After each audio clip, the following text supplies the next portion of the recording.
Today you'll experience the life simulation of a 3-year parcel pickup station manager.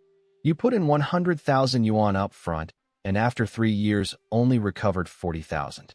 When will the other 60,000 come back? This so-called easy passive income business, does it actually make money? You're 34, running a 40 square meter station at the gate of a small apartment complex in a Tier 3 city. Every day 7 a.m. to 10 p.m., one-man operation. After 3 years, you've seen the ugly underside of this trade. 3 years ago, you left the factory with 150,000 yuan in savings. A friend told you pickup stations had a low entry bar, stable traffic, and that Cainiao brand backing. You were sold. You paid 30,000 to take over an old station, 20,000 for shelves and barcode guns, 10,000 for AC and cameras, 40,000 as 6 months of buffer. Total, 100,000. You expected to break even in 6 months. 3 months in, you realized the math was wrong. The station's only real income is parcel pickup fees. Courier companies pay 0.3 to 0.5 yuan per parcel. Your daily volume averages 800. At 0.4 yuan, that's 320 per day, 9,600 per month. Sounds okay. Then subtract rent 3,500, utilities 600, internet 200, and your unaccounted labor hours. Real net, about 5,000. 5,000 a month means breaking even on 100,000 takes 20 months. That 5,000 is the smooth scenario. The real pit is fines. Cainiao's backend rates you on 7 KPIs: sign-off rate, complaint rate, overtime rate, oversized rate, escalation rate, shelving accuracy, cleanliness. Miss any, you lose points. Each point costs 50 to 200 yuan. First month I got fined 800. Second month, 1,200. One worst month, 2,600. That month was free labor. Oversized parcels are the biggest trap. Cainiao says over 10 kilograms is oversized. Fee goes to 1 yuan. Sounds good, but 2-meter-long mattresses, washing machines, furniture also ship via courier, and you can't fit them in the station. Refuse it, point deduction, or negotiate downstairs handoff with the customer. 1 complaint and you're deducted. Oversized items alone can cost you 500 yuan a month in fines. 1 complaint is catastrophic.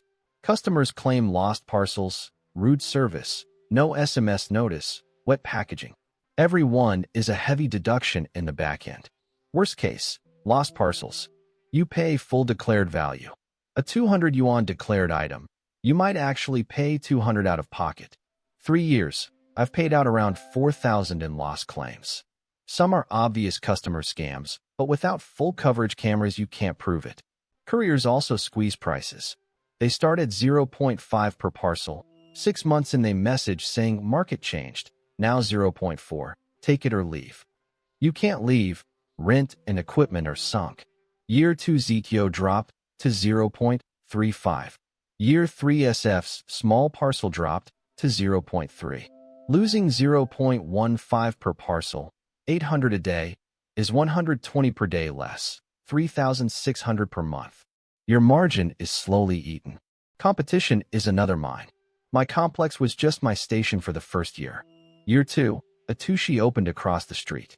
Year 3, a community group by captain pulled away more customers.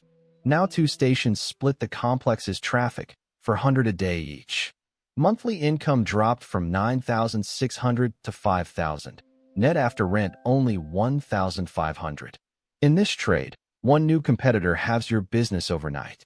Shopping peaks crush you. Singles Day and 618 bring 2,000 parcels a day, but no extra pay per parcel. You have to hire a temp at 80 per day. A week costs 560.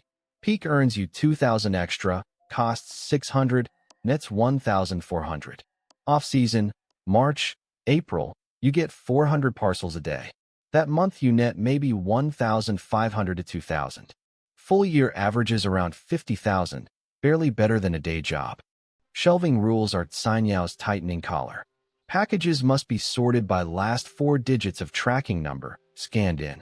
If you hand a package directly without scanning, 100 yuan fine if caught. If a customer can't find a misplaced package, 20 points deducted per complaint. During peak 2,000 parcels, you can't scan fast enough, so you toss them in a corner to scan later. Any customer walking in during that gap will find chaos, and you get fined. Transfer scams are another warning. There's a group of operators who specialize in buying and selling stations. They take over a dying one, inflate daily volume via fake self-send parcels to pad numbers, then list it for 60 to 80K. The books you're shown are fake. 2 friends got burned this way. Volume dropped 50% the second month. So, before buying a station, stake it out for a week and count actual foot traffic. Never trust the ledger. Inventory risk is real. Parcels sit in your shelf 2 days average. Cainiao considers anything 10+ days unpicked stagnant. Stagnation rate is a KPI. You have to call customers daily to remind them or deliver upstairs. Some customers are out of town for a month. 200 of your 1,000 slots become permanently occupied. Effective throughput is 800, not 1,000. Space directly caps your ceiling. Relationships are the hidden asset. Staying friendly with property management keeps new competitor applications blocked. Staying friendly with delivery riders and couriers means they prioritize your station over competitors. Good terms with the community volunteer gets you promo in local group chats.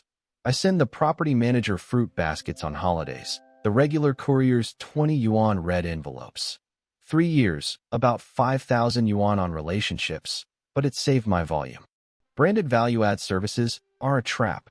Cainiao pushes photo printing, laundry drop-off, delivery to door. Training says it adds 1,000 to 2,000 monthly income. Reality? Residents don't use these.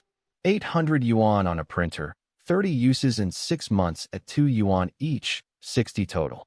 Laundry drop-off needs space you don't have. Delivery to door at 5 yuan a trip. Most customers think that's expensive.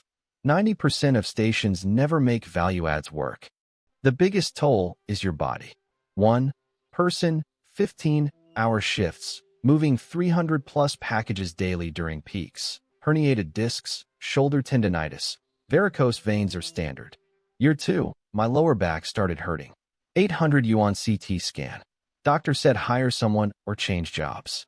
I can't. A helper costs 3,500. My own take-home is 5,000. Hiring means I work for free. This job trades health for money, and the exchange rate is bad. 3 years in, 100,000 invested, 14,000 a year net. 5,000 by 36 months equals 180K, minus owner's fair labor of 80 to 100K equals actual 40K. Break even at 40%. 2 paths forward. Another 2 years to recoup the remaining 60K, or sell at a 60K loss. Many managers sell. Used stations trade at 40 to 60K, recouping half. If you're considering opening a station, for rules. 1. Population density only. Under 1,000 households, skip. Above 1,500, maybe. 2. Contract must forbid midterm fee cuts or don't sign. 3. Don't buy existing stations, new openings only, because old store data is mostly fake. 4. Rent must stay under 15% of daily gross. Above that, this business cannot work. These 4 dodge 80% of the traps. Location due diligence means stakeout. Find the station you want to acquire. 7 consecutive days. Sit across the street for 1 hour at 8 a.m. and 1 hour at 7 p.m. each. Count foot traffic. If under 30 people per hour, daily volume is nowhere near 800. My scammed friends skipped this. Another trick, check shelf fullness at 8 p.m.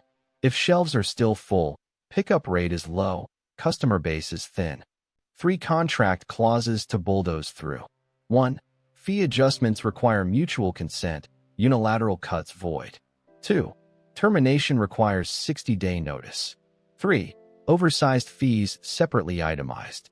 Most default Cainiao or Tushi contracts omit these 3. You have to demand them. Many managers skip it, and 6 months later see a fee cut they can't contest. A contract is your shield. If you're already running a station, 3 rescues. 1. Own your customer base. Add them to a WeChat group so they contact you, not the courier. If you get booted from the platform, you can still ferry traffic. 2. Print every courier company's deduction rules on the wall. All staff memorize them, preventing snowball fines. 3. Layered side business, but only ones people actually demand. Drop shipping, group by captain. Never listen when Cainiao pushes printing and laundry. This industry is consolidating. Cainiao 2024 is going direct operated. Many franchise contracts won't renew on expiry. 5-year-plus stations will either be absorbed by Cainiao or kicked out. Private stations are losing ground to community group buys, instant retail, and delivery hub pickup. My read. For ordinary people, the window to open a station over the next 3 years is basically closed. Unless you have exclusive property relationships, stay out. That's the life simulation of a 3-year pickup station manager. Passive income is actually grinding time and health for 5,000 yuan in heavy physical work. Cainiao's deduction rules are the real profit vacuum. Oversized, lost, and fee-cut parcels are the 3 mountains. 80% of stations on the transfer market have cooked books. The job isn't about working hard, it's about dodging pits. Share this with any friend considering a station. Could save them 100,000 yuan. Which life simulation do you want next? A. The life or death book of a 10-year community convenience store, or B. The 4 a.m. truth of a breakfast dumpling couple. Tell me in the comments.